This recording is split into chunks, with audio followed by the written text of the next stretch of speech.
Leading Ideas Talks is brought to you by the Lewis Center for Church Leadership of Wesley Theological Seminary in Washington, D.C. Subscribe free to our weekly newsletter, Leading Ideas, at churchleadership.com/leading ideas. Leading Ideas Talks has been brought to you by Discovering God's Future for Your Church. This turnkey video toolkit helps your congregation discern and implement God's vision for your church's next faithful steps. Discovering God's Future for Your Church is available on download and DVD at churchleadership.com/shop. Do the challenges of a global pandemic and extreme polarization seem insurmountable? In this episode, retired Major General Randy Manner shares how clear vision and values help in navigating difficult terrain by engendering unity and hope. Welcome to Leading Ideas Talks, a podcast featuring thought leaders and innovative practitioners. I am Douglas Poe, the director of the Lewis Center and your host for this talk. Joining me is retired Major General Randy Manner. Retired Major General Manner is also an executive coach with many clients in all arenas. Our focus for this podcast is leading during times of change. General Manner, I'm so excited that you are joining us today, and I'm glad that you will be a part of our podcast. I am really looking forward to this conversation and sort of getting an opportunity to learn from your experiences. I'm excited as well, and thank you for asking me to participate.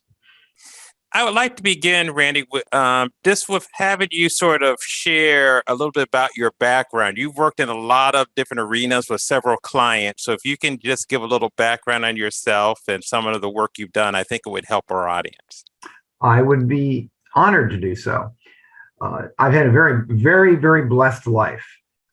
My background is military. My dad was in the Army, Vietnam, career soldier. My grandfather was in the Navy during World War II. In fact, my son is in the Air Force on active duty right now. And I served 36 years in the U.S. Army. However, I had a somewhat unusual military career. I had 10 years of active duty as a regular officer, typically what you think of. Jump out of airplanes, airborne ranger, go around the world, all those kind of things. Then I decided, because I picked up a master's degree based on my undergrad of computer science in a master's of business administration in decision sciences. And I was a technical person. So I decided after 10 years of active duty to get off of active duty and instead join the part-time National Guard in the state of Virginia. During the next 16 years, I started as an analyst and I worked my way up to chief information officer and a general business unit manager responsible for several $100 million of revenue in an international IT consulting company, a multi-billion-dollar company. Then 9/11 happened, and as it changed all of our lives, it changed the life of my family and myself as well. I was recalled to active duty, literally in September of 2001, and my unit and I reported to the Pentagon to augment the Army Operations Center in the basement of the Pentagon. The building literally was still smoldering. I mean, we were there within days. It was surreal, as we all recall, since it's about 20 years ago this month that this all occurred. I served on active duty for the 1 year, and then, as you can imagine, the military asked many of us if we'd like to continue to serve. So they cherry-picked some of us to continue on active duty tours, and I did so. And 1 year turned into 11 more years. So I actually retired from the military in December of 2012. And it was a great honor to serve in many capacities around the world to help take care of not only our citizens at home, but also to bear that responsibility to safeguard all of our soldiers, sailors, airmen, and Marines, the daughters, the sons, the husbands, and the spouses of our great Americans. After that, I went back to school to Georgetown to pick up leadership coaching as a postgraduate certificate. I joined Korn Ferry as a senior partner. Korn Ferry is the largest human capital company in the world.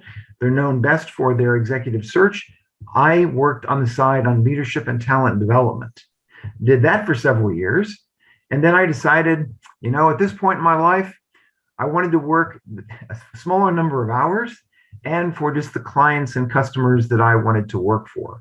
So for the past 3 years, I've been working with Fortune 50 companies for executives and executive teams, and then doing a lot of pro bono work for both retired and active military from time to time, and of course doing things like this to help other people, such as the great ministers and chaplains and pastors that are trying to help so many hundreds of thousands of our families across the United States. And that leads us to today.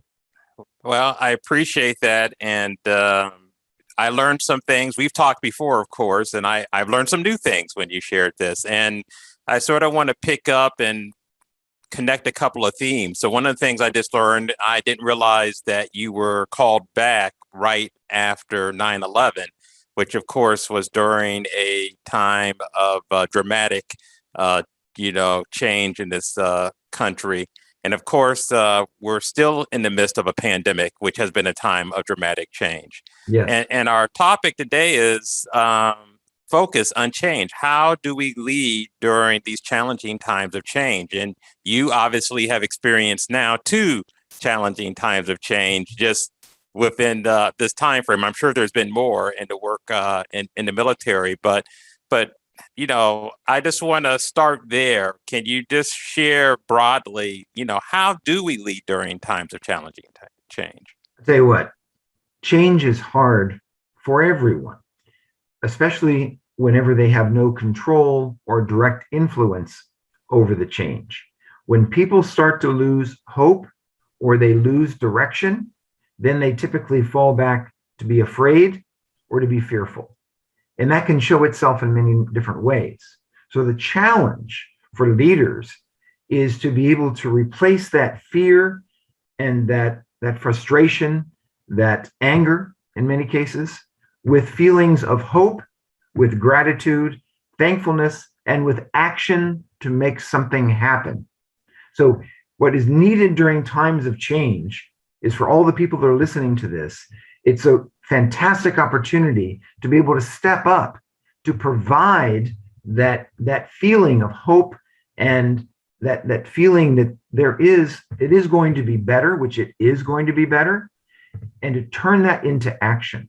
So it's not just preaching, it's also taking the action to back up the words. Let me stay sort of with this theme a little bit. I know that at one time you led the Defense Threat Reduction Agency for the Army. And can you, just based on what you just said, can you share sort of what that is for our audience first, for those who may not be familiar with it? But then to the question, how did, in working with that agency, you learn to give hope and to navigate some of the challenges, especially given something like the pandemic we're in now? How did Sure. working in that particular agency help you to face the sort of challenges? Okay. So the Defense Threat Reduction Agency, it's actually not the Army, it's actually for the Department of Defense. Department of Defense, all right. That's for the Army, Navy, Air Force, and Marines. It's for everyone. So it is probably the quietest organization that has the most impact on our country without ever even knowing it. What I mean by that is, for example, some of the things that we did that we are responsible for and that I was responsible for. First of all, big picture, it's for helping to ensure that we manage and handle all of our nuclear weapons safely, that they are inspected, that the handling of them, the maintenance of them is inspected. At the same time, we had treaties with the Russians where we would go and inspect their nuclear facilities as an openness and helping to increase trust. And they would come and inspect ours as well. I have to admit, it was very, very surreal to be at a Russian nuclear base outside of Moscow, sitting there talking to my counterpart, my Russian 2-star general, and talking about what were the hopes and the fears and so on. And the reality is, they're just like us. And it helps to understand that and to spend some time with people. in addition to our talking about nuclear weapons and safeguarding them, helping to keep the world safe, so hopefully we never have to use them, we're also responsible for doing research and development in how to develop prophylactic vaccines, meaning the bad guys can create, with not a lot of laboratory assets, they can create things that can do great harm to us. And so one of our missions was to be able to do research and development on identifying potential threats that were there and to develop vaccines not that had gone through the entire FDA approval, because we know from COVID that can take a year or more by itself and it's very expensive, but just to have things on the shelf in case of an emergency. You can imagine something as simple as creating an airborne variety of rabies would be devastating, because rabies without treatment has literally almost 100% fatality rate. So if you went from it being transferred from the saliva of a rabid animal to being airborne that you could breathe in, well, this is bad. This is real bad. COVID has a fatality rate of 1/3 of 1% in the United States. Now, it varies by group, we know. However, it's 1/3 of 1%. What about if we were presented with a problem of 100% death rate, mortality rate? So it was our responsibility to help protect our American citizens and to help protect our soldiers, sailors, airmen, and Marines that might go into harm's way, to examine ways to help safeguard us. I was also during that time responsible for, of all things, pandemic planning exercises for the Department of Defense in collaboration with the whole of government, not just federal government. But because of my experience in the National Guard, I also was responsible in coordinating with state and local governments as well to practice what would we do with different types of diseases that had varying levels of mortality rates. So it was an eye-opening experience. It was a great honor to do it. And I learned so much that can help make us all safer.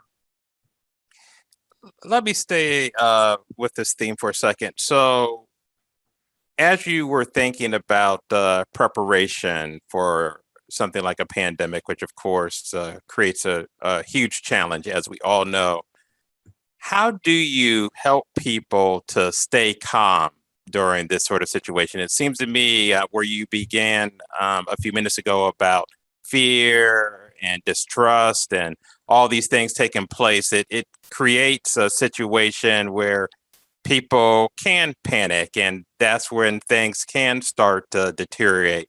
So how do we create a situation where we know it is challenging, but if we can really create that hope, we can make it through this situation? Not saying things will be perfect, but we can come out on the other side. So were there some things that you're allowed to share how you can actually help create that hope? So a couple of things. First of all, things over the past 4 years changed dramatically because the whole concept of dealing with facts has been politicized. It used to be that if a renowned science-based organization, a research institute or university published information that had been peer-reviewed and where there was supporting evidence to back up that research, that generally it would be somewhat accepted into society. Regretfully, that's no longer the case. So the threshold of truth depends on where you sit and how you feel about the source. Now, back in 2010, 2012, it was much, much easier because we would rely on proven research areas. When I say proven, nothing is black and white. Nothing is 0 and 1. No matter what the situation is, measles vaccine, for example, 97% effective, but there's 3% where it doesn't work. However, for 97% of the population, there's no harm to them. But if it happens to you as part of the 3%, it doesn't mean it's something bad, but it means you may get measles. And then there are actually 8 cases a year where there is substantial side effects. But that's 8 out of 300 million in the United States. It still hurts if it happens to your own son or your daughter.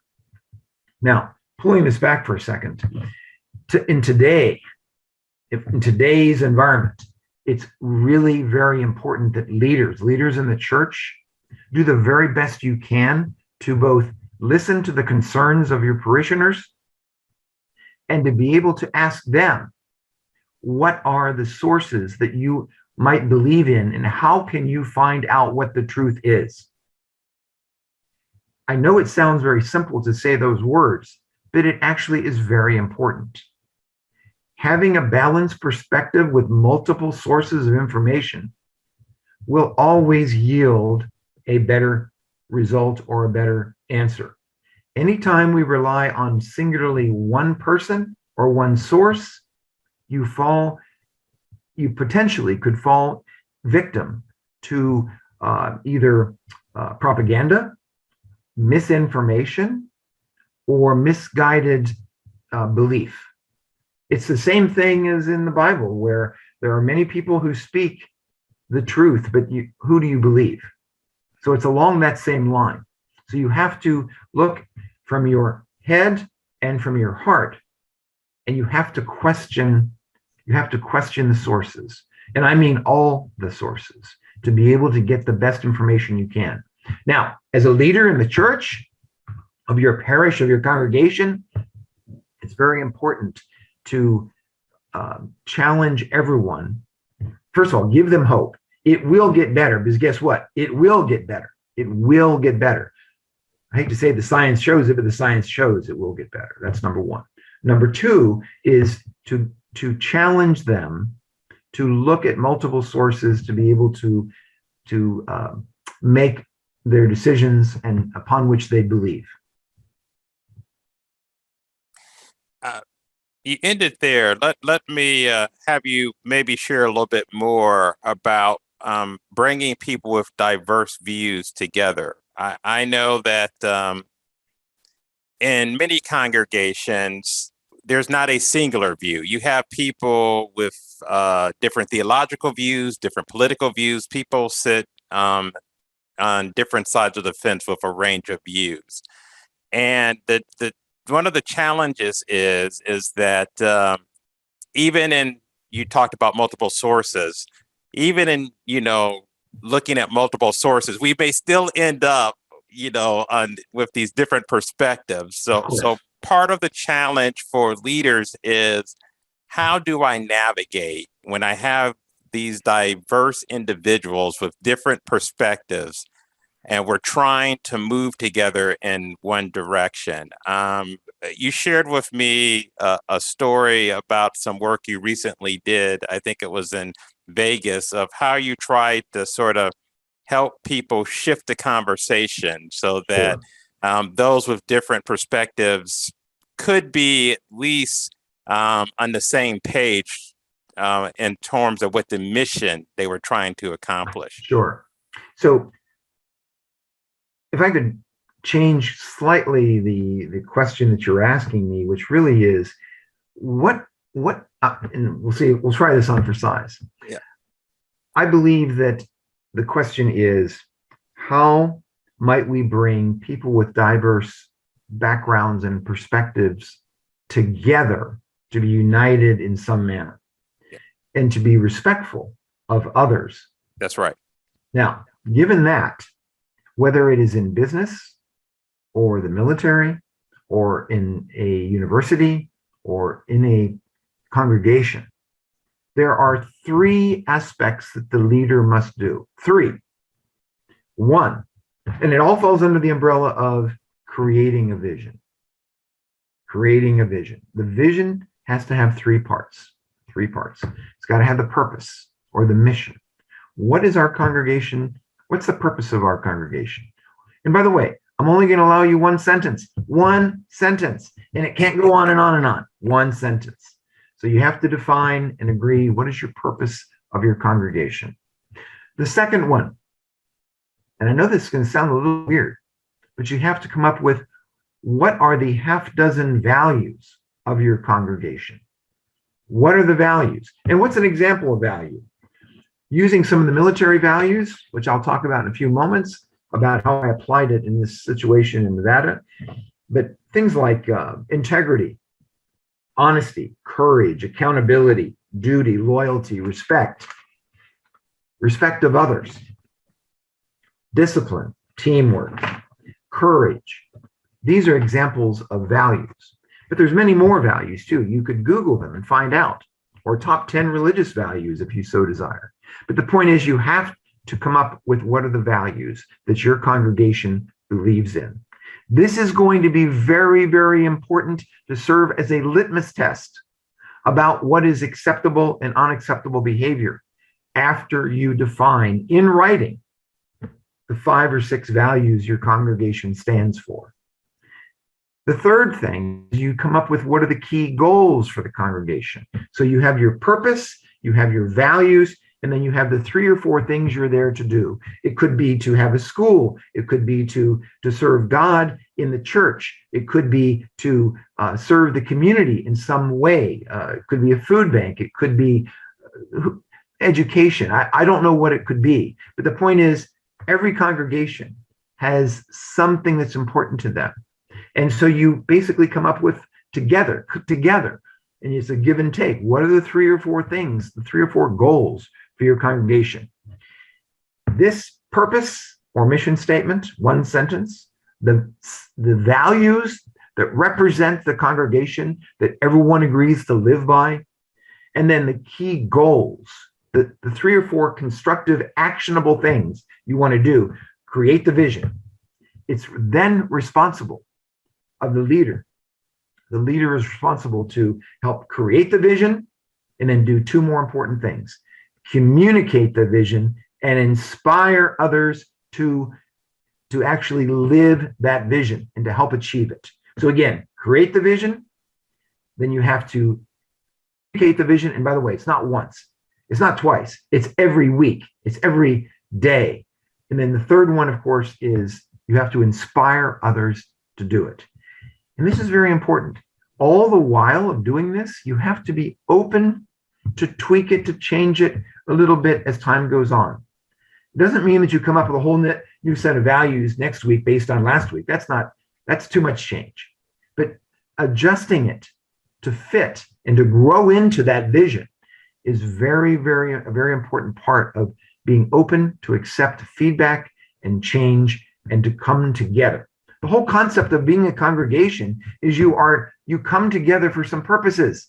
You come together because you share a basic belief in God according to your either published or personal beliefs, or you come together in a community because you enjoy each other's company. There are reasons why congregations come together. Well, I'm basically telling you, it's time to just write it down. And then you stand behind it. And that can be also that hope and that feeling that you can give your congregation that we can move forward, we can grow together, and we can be inclusive with people who want to live by our mission, by our values, and also by the things that are important to us as far as our goals. And I'm going to have you, you promised to share the story from Nevada, so I'm going to let you go ahead and share the story. So one of the things that I was asked to do was, some people may have heard that the Secretary of Defense put out guidance to, quote unquote, examine and to root out extremism in the military. And the challenge was, I can speak freely. I'm a retired Major General. As long as I'm respectful, I can say anything I want to. And I was a little bit perplexed by the approach and the style of this. It's good intent of extremism, but extremism means different things to different people. Because some people on quite frankly, the far left or far right, or even the moderate left or moderate right, could be very offended, like, are they coming after me? Are they speaking about me? Because I don't know where this line is, and the training is not clear either. So what I did was I conducted a series of workshops with well over 100 people, in small workshops that added up to over 100 people. And I basically said, look, The litmus test for you, whether you are Army or Air Force, whoever you are, you have service values, the same as I'm advocating for a congregation to have. And they're well defined, and they are really taught nonstop when the person first enters basic training in the military. And this concept of respect for others, or integrity, truthfulness, honesty, courage, these concepts, and courage not on the battlefield, courage to do what is right and to speak to truth. All of these values that we were given, I hypothesized with the teams that really that should be the litmus test of what is extremism. Extremism in a Facebook posting, extremism in a verbal interaction. You apply your service values as the litmus test to say, is that posting not in keeping with our values? So it's not about the concept of extremism, because where's the line? It's instead what is commensurate with our values and what is not.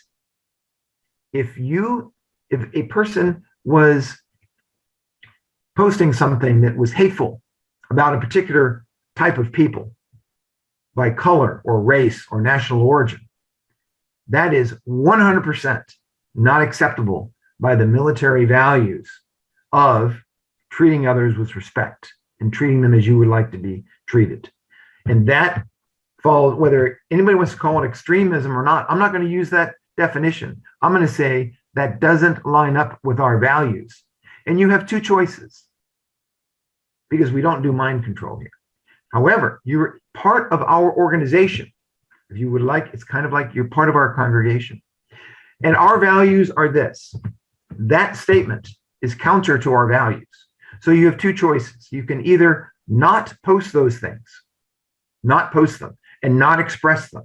You can think what you want, but you cannot express it because you are a member of the military. Or you can say, nope, I feel too strongly about this. I'm going to leave the military. And then, of course, as no longer a member of the military, you can say what you choose in your community, no longer bound by the same values of the military, or taking it to your church, no longer bound by the values of your congregation. The feedback that I received was shockingly positive in that, wow, you now have given me confidence that I can have a courageous conversation with one of my friends or one of the people who works for me or a member of my team that I was very nervous about before, because I didn't want them to think I was attacking either Biden or attacking Trump or any of the supporters or anyone in between. Instead, that's irrelevant. We're talking about, are you living and speaking by the values of our service? And 100% of the people felt empowered. They felt that now I know how to have those courageous conversations, and I can stand up for myself and for my team and the values against which we have committed. So I would offer that you can do the very, very same thing in your congregation if you create this vision of the purpose and the mission, the values which are important to you and your congregation, and the key goals, and then you communicate it and inspire others. I thank you for that. I appreciate that. I do think that's helpful. And the way that you shifted the conversation, I'm hoping people will learn from that as they try to, help people to move to a different place as we deal with some of the challenges, particularly of difference in our congregations in the country as a whole. As we get ready to draw to a close, I want to ask what might be sort of a challenging question, but one I think you probably have some great insight in, is what are some common mistakes many clients you coach have made in trying to lead change, and how can people avoid those mistakes? Okay. Well, number one is not having the darn vision and communicating it and inspiring it. Because if you don't have that, you are wandering through the wilderness. Right. Literally, right? Yeah. And you're just going through a routine every day, the same old, same old. In fact, I would actually challenge everyone listening to this podcast. If you are doing the same thing every day, you're not serving God, and you're not serving your congregation, and you're not serving yourself. You need to challenge yourself. You need to challenge your team to do more, because life is too short on this planet. You need to do the best you can with whatever your vision is. So, number one issue, leaders sometimes think they don't need it. They can just say, do this, do that, do this, do that. People, you know how they're saying right now that people are quitting their jobs everywhere and they're not always joining new firms, because it's far more than the money. Money is not the issue, because you can get employment almost anywhere anymore. It's finding what do you believe in, that you can say, I can be part of this. I can be inspired by it. I like that leader. I like that product. I like that company. I like the culture. I want to be part of that. Because people are having choices now. The same thing goes for our congregation, is that you can either attract people and keep them, or quite frankly, no offense, they're going to leave or die off, and you'll have an ever shrinking congregation. Neither, which is good, of course. So that's the first thing. If you find yourself going through the motions, you need to inject some passion and some energy, into what you believe. Because the same old does not work. It doesn't work. It might feel good, but it doesn't really work very well. It's mediocre at best. Do you want to be called mediocre? No. None of us like to be called mediocre. We want to be viewed as making a difference in people's lives, in their soul and in their heart and in their mind. And the way you do it is by having a vision, by using values as the litmus test to bring everyone together, because then you'll find that you have far, far more in common of gratitude and things to be thankful for than you can ever imagine about the tiny number of things that, quite frankly, divide us. And it's important to remember that. I'm a big history person, and I frequently watch documentaries from the time of World War II and thereafter, and even, quite frankly, in Afghanistan right now with the plight of so many people. And what we have in the United States is unbelievably great.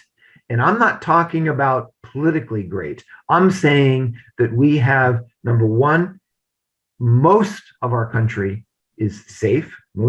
You are not going to be hunted down and killed in the middle of the night because of what you believe in terms of your religion. And I mean hunted down in the night.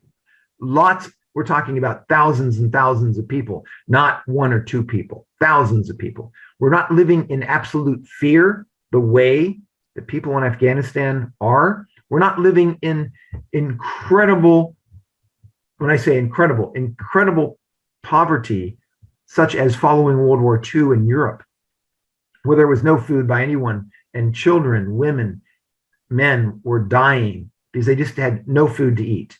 At least we have an infrastructure to be able to help people in our country in literally every state and every county.